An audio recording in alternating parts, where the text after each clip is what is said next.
नमस्कार विद्यार्थी मित्रांनो, तुमचे स्वागत आहे रॉकस्टार विराट पवार या आपल्या यूट्यूब चॅनलवरती. विद्यार्थी मित्रांनो, अंगणवाडी पर्यवेक्षिका या पदासाठी अत्यंत उपयुक्त असा मराठी व्याकरणावरील सराव प्रश्नसंच आज आपण घेणार आहोत. पुढील वाक्यातील अधोरेखित शब्दाची जात ओळखा. ही माझी बहीण आहे. पर्याय क्रमांक 1 आहे सार्वनामिक विशेषण. पर्याय क्रमांक 2 आहे दर्शक सर्वनाम. पर्याय क्रमांक 3 आहे द्वितीय पुरुषवाचक सर्वनाम आणि पर्याय क्रमांक 4 आहे अव्यय साधित विशेषण. तर विद्यार्थी मित्रांनो, हा, ही, हे, तो, ती, ते ही दर्शक सर्वनामाची उदाहरणे असल्यामुळे या प्रश्नाचे योग्य उत्तर येईल पर्याय क्रमांक 2 दर्शक सर्वनाम. पुढील वाक्यातील अधोरेखित शब्दाची जात ओळखा. उन्हात तिचे डोके कलकलते. पर्याय क्रमांक 1 आहे प्रयोजक क्रियापद. पर्याय क्रमांक 2 आहे शक्य क्रियापद. पर्याय क्रमांक 3 आहे भावकर्तृत्व क्रियापद आणि पर्याय क्रमांक 4 आहे साधित क्रियापद. तर विद्यार्थी मित्रांनो, उन्हात तिचे डोके कलकलते यात कलकलते हे भावकर्तृत्व क्रियापद असल्यामुळे या प्रश्नाचे योग्य उत्तर येईल पर्याय क्रमांक 3 भावकर्तृत्व क्रियापद. पुढील वाक्यातील अधोरेखित शब्दाची जात ओळखा. तिचा पेहराव आकर्षक होता. पर्याय क्रमांक 1 आहे क्रियाविशेषण. पर्याय क्रमांक 2 आहे विधिविशेषण. पर्याय क्रमांक 3 आहे अधिविशेषण आणि पर्याय क्रमांक 4 आहे सार्वनामिक विशेषण. तर विद्यार्थी मित्रांनो, तिचा पेहराव आकर्षक होता. तर आकर्षक हे विधिविशेषण असल्यामुळे या प्रश्नाचे योग्य उत्तर येईल पर्याय क्रमांक 2 विधिविशेषण. हिमालयात ज्या नद्या उगम पावतात त्या बहुतेक गंगेला येऊन मिळतात. या वाक्यात कोणत्या नामाचा प्रकार मुळीच आलेला नाही? पर्याय क्रमांक 1 आहे विशेष नाम. पर्याय क्रमांक 2 आहे सर्वनाम. पर्याय क्रमांक 3 आहे भाववाचक नाम आणि पर्याय क्रमांक 4 आहे सामान्य नाम. तर विद्यार्थी मित्रांनो, हिमालय, गंगा हे विशेष नाम असून नद्या हे सामान्य नाम आहे आणि या वाक्यात फक्त भाववाचक नाम आलेले नसल्यामुळे या प्रश्नाचे योग्य उत्तर येईल पर्याय क्रमांक 3 भाववाचक नाम. पुढील वाक्यातील अधोरेखित शब्दाची जात ओळखा. चित्रपटाला जायचे म्हटल्यावर सर्वजण वेळेआधी जमा झाले. पर्याय क्रमांक 1 आहे हेतुवाचक शब्दयोगी अव्यय. पर्याय क्रमांक 2 आहे कालवाचक शब्दयोगी अव्यय. पर्याय क्रमांक 3 आहे करणवाचक शब्दयोगी अव्यय आणि पर्याय क्रमांक 4 आहे गतिवाचक शब्दयोगी अव्यय.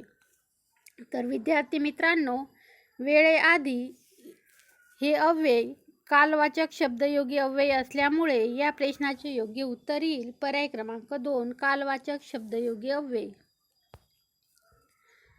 पुढीलपैकी समूहवाचक नाम कोणते? पर्याय क्रमांक 1 आहे श्रीखंड. पर्याय क्रमांक 2 आहे तांबे. पर्याय क्रमांक 3 आहे थवा आणि पर्याय क्रमांक 4 आहे बंधू. तर विद्यार्थी मित्रांनो, थवा हे समूहवाचक नाम असल्याने या प्रश्नाचे योग्य उत्तर येईल पर्याय क्रमांक 3 थवा. ओल या शब्दाचे भाववाचक नाम कोणते? पर्याय क्रमांक 1 आहे ओलेती. पर्याय क्रमांक 2 आहे ओलेपणा. पर्याय क्रमांक 3 आहे ओलावा आणि पर्याय क्रमांक 4 आहे ओलत्व. तर विद्यार्थी मित्रांनो, ओल या शब्दाचे भाववाचक नाम हे ओलावा हे होते, म्हणून या प्रश्नाचे योग्य उत्तर येईल पर्याय क्रमांक 3 ओलावा. कोणी कोणास हसू नये या वाक्यातील अधोरेखित सर्वनामाचा प्रकार कोणता? पर्याय क्रमांक 1 आहे प्रश्नार्थक. पर्याय क्रमांक 2 आहे दर्शक. पर्याय क्रमांक 3 आहे संबंधी आणि पर्याय क्रमांक 4 आहे अनिश्चित. तर विद्यार्थी मित्रांनो, कोणी कोणास हे अनिश्चित सर्वनामाची उदाहरणे आहेत, म्हणून या प्रश्नाचे योग्य उत्तर येईल पर्याय क्रमांक 4 अनिश्चित.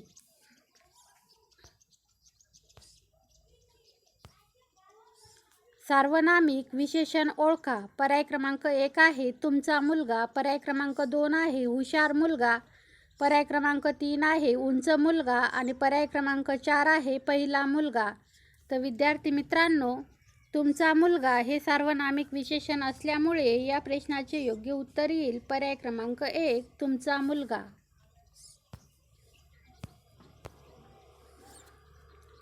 पुढीलपैकी गुणविशेषणाचे उदाहरण कोणते? पर्याय क्रमांक 1 आहे सर्व मुली, पर्याय क्रमांक 2 आहे खूप लोक, पर्याय क्रमांक 3 आहे काळा कुत्रा आणि पर्याय क्रमांक 4 आहे दोन्ही भाऊ. तर विद्यार्थी मित्रांनो, काळा कुत्रा हे गुणवाचक विशेषणाचे उदाहरण असल्यामुळे या प्रश्नाचे योग्य उत्तर येईल पर्याय क्रमांक 3 काळा कुत्रा. प्रयोजक क्रियापद ओळखा. पर्याय क्रमांक 1 आहे आता मला चालवले, पर्याय क्रमांक 2 आहे तो चालत गेला, पर्याय क्रमांक 3 आहे ताईने भावाला चालवले आणि पर्याय क्रमांक 4 आहे तो एकटाच चालला. तर विद्यार्थी मित्रांनो, ताईने भावाला चालवले हे प्रयोजक क्रियापद असलेले वाक्य आहे, म्हणून या प्रश्नाचे योग्य उत्तर येईल पर्याय क्रमांक 3 ताईने भावाला चालवले. क्रियाविशेषण अव्ययाचा प्रकार ओळखा. गाव सुरू होताच तेथे मैलाचा दगड असतो. पर्याय क्रमांक 1 आहे प्रकारदर्शक, पर्याय क्रमांक 2 आहे आवृत्तीदर्शक, पर्याय क्रमांक 3 आहे स्थितीदर्शक आणि पर्याय क्रमांक 4 आहे अनुकरणवाचक. तर विद्यार्थी मित्रांनो, तेथे, येथे हे स्थितीदर्शक क्रियाविशेषण अव्ययाची उदाहरणे असल्यामुळे या प्रश्नाचे योग्य उत्तर येईल पर्याय क्रमांक 3 स्थितीदर्शक. क्रियाविशेषण अव्यय ओळखा. रात्री फारसा प्रवास करू नये. पर्याय क्रमांक 1 आहे नाम साधित, पर्याय क्रमांक 2 आहे अव्यय साधित, पर्याय क्रमांक 3 आहे धातू साधित आणि पर्याय क्रमांक 4 आहे प्रत्यय साधित. तर विद्यार्थी मित्रांनो, दिवसा, रात्री हे नामसाधित क्रियाविशेषण अव्ययाची उदाहरणे असल्यामुळे या प्रश्नाचे योग्य उत्तर येईल पर्याय क्रमांक 1 नामसाधित. तिने पतीला मोठ्या पानावर आंबोळ्या वाढल्या. या वाक्यातील अधोरेखित अव्यय कोणत्या प्रकारचे आहे? पर्याय क्रमांक 1 आहे क्रियाविशेषण, पर्याय क्रमांक 2 आहे उभयान्वयी, पर्याय क्रमांक 3 आहे शब्दयोगी आणि पर्याय क्रमांक 4 आहे केवल प्रयोगी. तर विद्यार्थी मित्रांनो, पानावर हे शब्दयोगी अव्यय असल्यामुळे या प्रश्नाचे योग्य उत्तर येईल पर्याय क्रमांक 3 शब्दयोगी. नामसाधित विशेषण ओळखा. पर्याय क्रमांक 1 आहे चालणारे मूल, पर्याय क्रमांक 2 आहे मालवणी मटण, पर्याय क्रमांक 3 आहे वरचा मजला आणि पर्याय क्रमांक 4 आहे टांगती तलवार. तर विद्यार्थी मित्रांनो, मालवणी मटण हे नामसाधित विशेषणाचे उदाहरण असल्यामुळे या प्रश्नाचे योग्य उत्तर आहे पर्याय क्रमांक 2 मालवणी मटण. पुढीलपैकी कोणता शब्द क्रियापद नाही? पर्याय क्रमांक 1 आहे सालवाले, पर्याय क्रमांक 2 आहे दुखावले, पर्याय क्रमांक 3 आहे वळवला आणि पर्याय क्रमांक 4 आहे बसवले. तर विद्यार्थी मित्रांनो, चालवाले हा शब्द क्रियापद नाही, म्हणून या प्रश्नाचे योग्य उत्तर आहे पर्याय क्रमांक 1 सालवाले. अव्यय साधित विशेषण ओळखा. पर्याय क्रमांक 1 आहे मागचे पान, पर्याय क्रमांक 2 आहे हिरवे पान, पर्याय क्रमांक 3 आहे 100वे पान आणि पर्याय क्रमांक 4 आहे सुकलेले पान. तर विद्यार्थी मित्रांनो, मागचे पान हे अव्यय साधित विशेषण असल्यामुळे या प्रश्नाचे योग्य उत्तर येईल पर्याय क्रमांक 1 मागचे पान. धातू साधित विशेषण ओळखा. पर्याय क्रमांक 1 आहे उघडलेले दार, पर्याय क्रमांक 2 आहे मागची बाग, पर्याय क्रमांक 3 आहे भक्कम दार आणि पर्याय क्रमांक 4 आहे सुंदर बाग. तर विद्यार्थी मित्रांनो, उघडलेले दार हे धातू साधित विशेषण असल्यामुळे या प्रश्नाचे योग्य उत्तर आहे पर्याय क्रमांक 1 उघडलेले दार.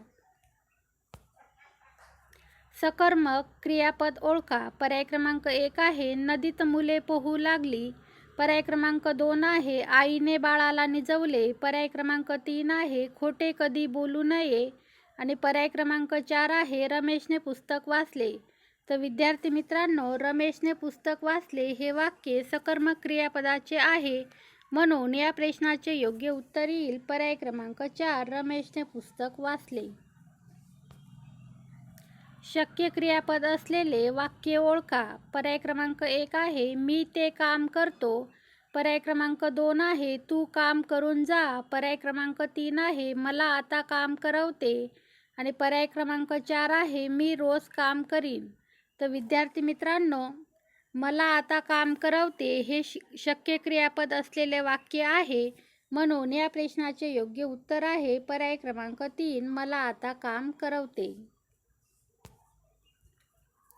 द्विकर्मक क्रियापद असलेले वाक्य ओळखा. पर्याय क्रमांक 1 आहे कारले खूप कडू होते. पर्याय क्रमांक 2 आहे त्यांचे डोळे पाणावले. पर्याय क्रमांक 3 आहे रमेशने भिकाऱ्याला पैसे दिले. आणि पर्याय क्रमांक 4 आहे आम्ही सहलीला गेलो. तर विद्यार्थी मित्रांनो, रमेशने भिकाऱ्याला पैसे दिले हे द्विकर्मक क्रियापद असलेले वाक्य आहे, म्हणून या प्रश्नाचे योग्य उत्तर येईल पर्याय क्रमांक 3, रमेशने भिकाऱ्याला पैसे दिले. दिलेल्या विशेषणाचा प्रकार ओळखा. पुढील रस्ता. पर्याय क्रमांक 1 आहे क्रमवाचक संख्या विशेषण. पर्याय क्रमांक 2 आहे सार्वनामिक विशेषण. पर्याय क्रमांक 3 आहे अव्ययसाधित विशेषण. आणि पर्याय क्रमांक 4 आहे नामसाधित विशेषण. तर विद्यार्थी मित्रांनो, पुढील रस्ता हे अव्ययसाधित विशेषण आहे, म्हणून या प्रश्नाचे योग्य उत्तर येईल पर्याय क्रमांक 3, अव्ययसाधित विशेषण. सकर्मक क्रियापद ओळखा. पर्याय क्रमांक 1 आहे बाळ रडते. पर्याय क्रमांक 2 आहे धीरज आंबा खातो. पर्याय क्रमांक 3 आहे राहुल जात आहे. आणि पर्याय क्रमांक 4 आहे त्याला खवखवते. तर विद्यार्थी मित्रांनो, धीरज आंबा खातो हे सकर्मक क्रियापद असलेले वाक्य आहे, म्हणून या प्रश्नाचे योग्य उत्तर येईल पर्याय क्रमांक 2, धीरज आंबा खातो. शब्दयोगी अव्यय ओळखा. पंचांनी भारताविरुद्ध निर्णय दिला. पर्याय क्रमांक 1 आहे हेतुवाचक. पर्याय क्रमांक 2 आहे तुलनावाचक. पर्याय क्रमांक 3 आहे कारणवाचक. आणि पर्याय क्रमांक 4 आहे विरोधवाचक. तर विद्यार्थी मित्रांनो, पंचांनी भारताविरुद्ध निर्णय दिला येथे विरोधवाचक शब्दयोगी अव्यय आहे, म्हणून या प्रश्नाचे योग्य उत्तर येईल पर्याय क्रमांक 4, विरोधवाचक. दिलेल्या वाक्यातील उभयान्वयी अव्ययाचा प्रकार ओळखा. प्रयत्न केलास तर फायदाच होईल. पर्याय क्रमांक 1 आहे संकेतबोधक. पर्याय क्रमांक 2 आहे उद्देशबोधक. पर्याय क्रमांक 3 आहे स्वरूपबोधक. आणि पर्याय क्रमांक 4 आहे संकेतबोधक. तर विद्यार्थी मित्रांनो, येथे पहिला आणि चौथा पर्याय सारखाच असल्यामुळे या प्रश्नाचे योग्य उत्तर येईल पर्याय क्रमांक 1 आणि पर्याय क्रमांक 4, संकेतबोधक. धन्यवाद.